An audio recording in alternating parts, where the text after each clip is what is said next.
Je sais que dans la maison, nous avons des compétences en général et particulièrement au sein des informaticiens qui ont réalisé ce module, qui a fait l'objet de lancement le jeudi 8 mars dernier.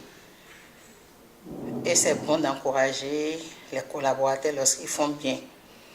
Donc, j'ai décerné à chacun des 11 cadres qui sont au fronton de cette performance une lettre de félicitations et d'encouragement avec une toute petite enveloppe symbolique pour les encourager bien évidemment et surtout leur rappeler que nous devons poursuivre le chemin vers la modernisation totale du ministère du Travail et de la fonction publique. Et vous savez que notre département, le ministère du Travail et de la fonction publique, fait souvent l'objet de critiques quant à l'apparition à bonne date des aides de carrière.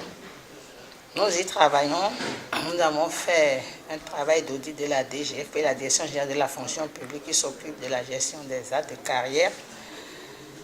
Et nous nous sommes mis à la tâche pour résorber, disons, tout le retard que nous connaissons dans l'apparition des actes. C'est vrai que tout n'est pas fini. C'est ça qui justifie d'ailleurs les travaux délocalisés que nous avons réalisés en 2017. Mais il reste encore à faire.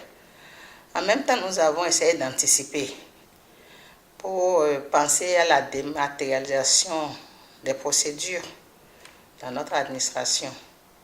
Ça a commencé en 2017. Déjà, nous avons réalisé des plateformes que nous avons appelées SMS et un portail web. Tout ceci permet à l'agent de l'État de pouvoir, où qu'il se trouve, être au courant de son dernier acte de carrière et de pouvoir procéder à son tirage sans se déplacer sur Cotonou. Mais ce n'est pas suffisant. La dématérialisation de la gestion des carrières, nous y avons également pensé et ça a commencé par disons, la conception d'un module d'avancement automatique d'échelon.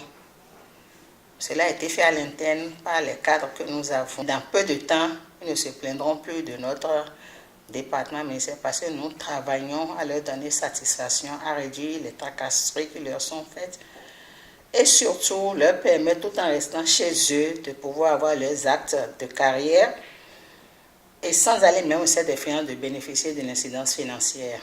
C'est ça. Mais il reste encore un bout de chemin. Je leur demande un peu de patience. Dans quelques mois, peut-être un an, ils auront une meilleure satisfaction de nos services.